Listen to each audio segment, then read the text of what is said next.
మన మోటార్ సైకిల్‌లో యూజువల్‌గా ఎంత పెద్ద ఇంజిన్ ఉంటే అంత బెటర్ మోటార్ సైకిల్ అని అయితే మనకొక బిలీఫ్ అయితే ఉంది.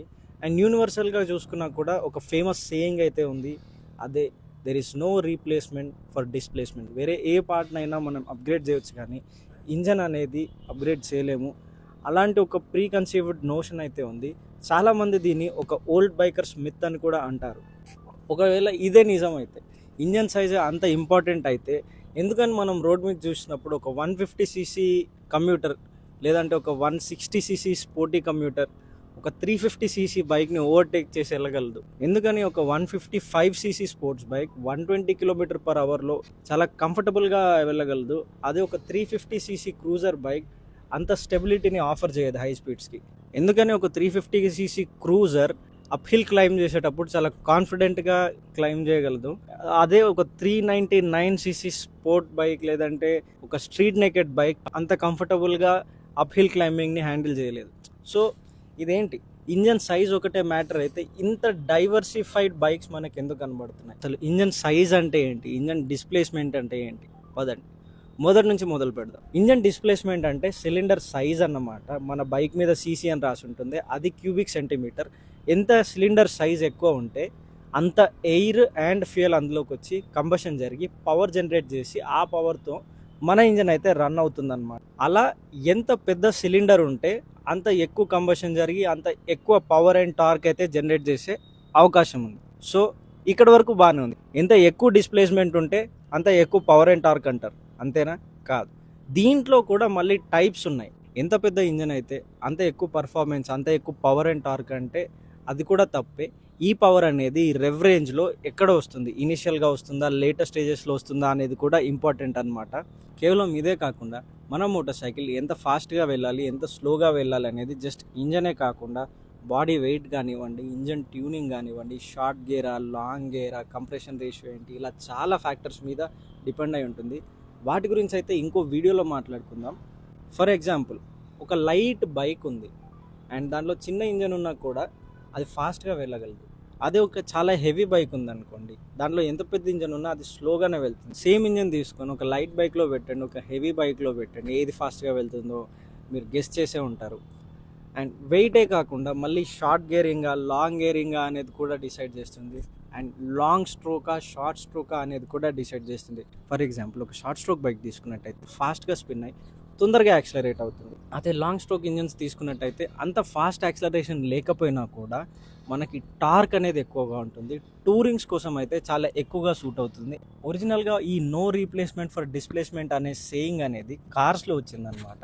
కార్స్లో చూసుకున్నట్టయితే మనకి 4 వీల్స్ మీద ఉంటుంది, సెల్ఫ్ బ్యాలెన్సింగ్ ఉంటుంది. And car overall weight, passenger వెయిట్తో కంపేర్ చేసుకున్నట్టయితే ఇంజన్ వెయిట్ అనేది అంత పెద్ద ఫ్యాక్టర్ కాదు. సో దాంట్లో ఎంత పెద్ద ఇంజన్ ఇచ్చినా కూడా అంత బెటర్ అనేది. మోటార్ సైకిల్ అనేది 2 వీల్స్ మీద ఉంటుంది కాబట్టి మనమే బ్యాలెన్స్ చేయాలి. అండ్ ఇక్కడ ఆ కేసు అయితే ఉండదు. టెక్నాలజీ అడ్వాన్స్ అవుతున్న కొద్దీ చిన్న ఇంజన్స్ నుంచి కూడా ఎక్కువ పవర్ అవుట్పుట్ అనేది ఎక్స్ట్రాక్ట్ చేయడం మనకు తెలిసిపోయింది. ఇప్పుడు ప్రతిసారి ఫాస్ట్గా వెళ్ళాలంటే మనం ఇంజన్ సైజ్ అయితే పెంచాల్సిన అవసరం అయితే లేదు. ఈరోజు ఇంజన్ సైజ్ కన్నా కూడా దాని geometry, aerodynamics, weight distribution, gearing and tyre quality కూడా కాంట్రిబ్యూట్ చేస్తుంది ఒక బైక్ సుపీరియారిటీని డిస్ప్లే చేయడానికి. ఇంకా మనం ఎలక్ట్రిక్ బైక్స్ గురించి అయితే మాట్లాడుకోలేదు. ఎలక్ట్రిక్ బైక్స్లో అసలు సిలిండర్స్, ఇంజన్సే ఉండవు. అయినా కూడా అవి అసలు చాలా ఫాస్ట్గా యాక్సిలరేట్ అవుతాయి. సో నేను చెప్పేది ఏంటంటే ప్రతిసారి ఇంజన్ సైజ్ ఒకటే కాదు డిసిజన్ మేకింగ్ ఫ్యాక్టర్ అనేది. ఎందుకంటే smaller engines can go fast if they are tuned well and larger engines can feel slow if they are meant to be slow. So అలా ప్రతి ఇంజను ప్రతి టాస్క్ని చేయాల్సిన అవసరం లేదు.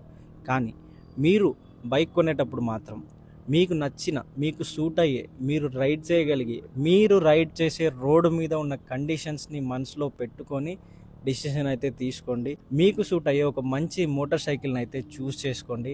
మీకు ఒక 100 సీసీ బైక్ నడపడం ఆనందాన్ని ఇస్తే అదే చూస్ చేసుకోండి. ఒక 1000 సీసీ బైక్ నడపడం ఆనందిస్తే అదే చూస్ చేసుకోండి. చాలామందికి 150 సీసీ బైక్స్ నడుపుతుంటే చాలా కాన్ఫిడెంట్గా ఉంటుంది. అవి లైట్ వెయిట్ ఉంటాయి, కావాల్సినంత ఫాస్ట్గా వెళ్తాయి, ట్రాఫిక్లో కూడా ఎక్కువ ప్రాబ్లం ఉండదు, మంచి మైలేజ్ ఇస్తుంది. అలా మీ స్టైల్ ఏంటి, మీ రైడింగ్ స్టైల్ ఏంటి, దాన్ని బట్టి చూస్ చేసుకోండి.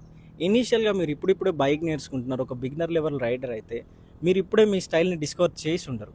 వెంటనే సోషల్ మీడియాకి వెళ్ళి నాకు ఏది సూట్ అవుతుంది, ఏది బెస్ట్ బైక్, ఈ డబ్బులకి ఎంత బైక్ వస్తుంది అని సెర్చ్ చేయకుండా మీ ఫ్రెండ్స్ దగ్గర ఉన్న బైక్స్ నడపడం నేర్చుకోండి, నడిపి చూడండి. Try as many bikes as possible.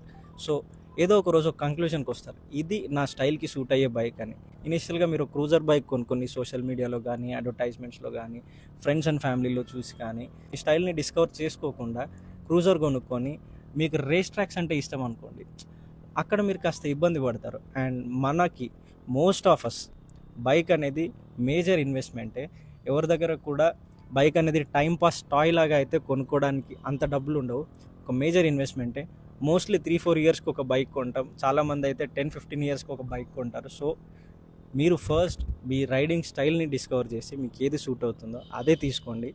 ఎందుకంటే ఇంజన్ సైజ్ అనేది జస్ట్ నంబర్స్, అండ్ మనం నంబర్స్ చేసి చేయడానికి రైడ్ చేయట్లేదు, ఫీలింగ్స్ చేసి చేయడానికి, మెమరీస్ చేసి చేయడానికి అయితే రైడ్ చేస్తున్నాం. సో మీకు ఏ బైక్ అయితే మ్యాక్సిమం మెమరీస్ ఇవ్వగలదో, మ్యాక్సిమం ఫీల్ ఇవ్వగలదో ఆ బైక్ని చూస్ చేసుకోండి.